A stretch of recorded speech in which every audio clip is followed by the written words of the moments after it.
नमस्कार साथियों, मैं राकेश सिन्हाकर अपने YouTube चैनल पर आपका पुनः स्वागत करता हूं। साथियों, आज मैं आपके लिए फिर एक नई स्टोरी लेकर आया हूं जिसका नाम है बादल और राजा। अब आप समझ रहे होंगे बादल मतलब वो आसमान में चलने वाले, बिल्कुल नहीं। बादल एक अरबी नस्ल का शानदार घोड़ा है। घोड़ा क्या, घोड़े का बच्चा है।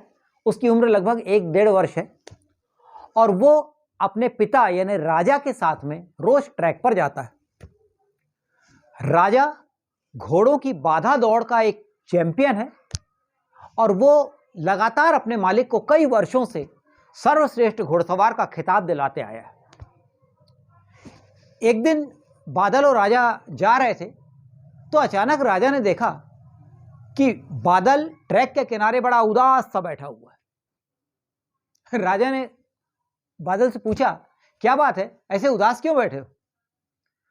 तो बादल ने कहा, कुछ नहीं पिताजी, आज मैंने भी आपकी तरह उस बाधा दौड़ को दौड़ने का प्रयास किया जिसमें आप चैंपियन कहलाते हैं और वो मुंह के बल में गिर गया। मुझे चोट भी लग गई और मुझे ऐसा लगता है कि मैं आपकी तरह कभी चैंपियन नहीं बन पाऊंगा। राजा मुस्कुराया, समझ गया बादल की समस्या क्या है। दूसरे दिन राजा बादल को फिर ट्रैक पर लेकर गया और जमीन पर एक लठ रख दिया और बादल से बोला, चलो इसको पार करके दिखाओ।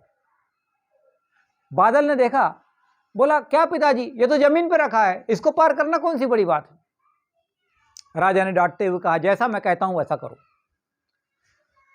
बादल दौड़ते हुए गया, उसको बड़े आराम से पार कर गया। उसने कहा फिर से वही करो, फिर वही किया। उसने कहा फिर से करो, फिर वही किया। लगातार 3-4 दिन उसका अभ्यास कराया। इसके बाद में राजा ने लठ की थोड़ी सी ऊंचाई बढ़ा दी और बादल से बोला, फिर दौड़ो। बादल फिर दौड़ता गया। लगभग 1 हफ्ते तक इसका अभ्यास कराया। अब राजा ने लठ की ऊंचाई को 1-1 इंच बढ़ाते गया और बादल से कूदने का अभ्यास कराता गया।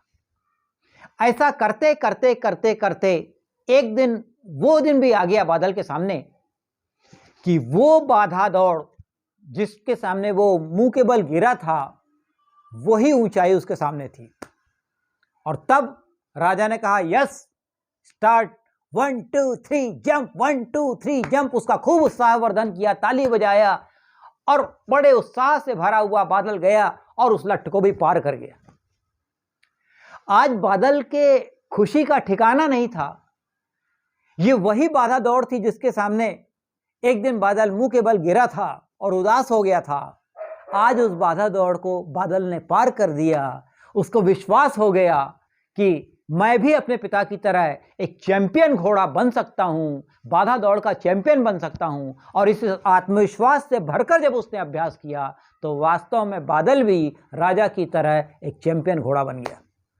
साथियों, ये बात बादल या घोड़े की नहीं है, बात हमारी और आपकी है कि हम लोग भी अपने जीवन में कोई बड़ा लक्ष्य इसलिए हासिल नहीं करना पाते, कोई बड़ी चुनौती को इसलिए नहीं स्वीकार कर पाते क्योंकि हम लोग बड़ी चुनौतियों को छोटी छोटी चुनौतियों में विभक्त नहीं कर पाते।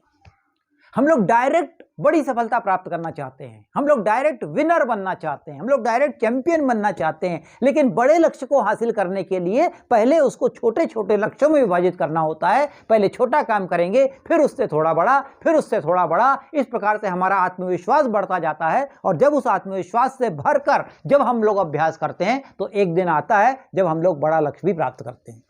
तो साथियों, बड़े लक्ष्य से डरिए मत, हताश मत होइए, निराश मत होइए, बल्कि बड़ी चुनौतियों को छोटी चुनौतियों के रूप में विभाजित कीजिए और धीरे धीरे अभ्यास कीजिए। आपके जीवन में एक दिन वो समय जरूर आएगा जब आप उस बड़े लक्ष्य को प्राप्त कर पाएंगे जो लक्ष्य आज आपको असंभव सा लगता है। साथियों, वीडियो पसंद आया हो तो लाइक और शेयर अवश्य करें। चैनल पर नए हो तो सब्सक्राइब जरूर करें। अगली वीडियो में एक नई कहानी के साथ फिर उपस्थित होंगे। तब तक के लिए नमस्कार।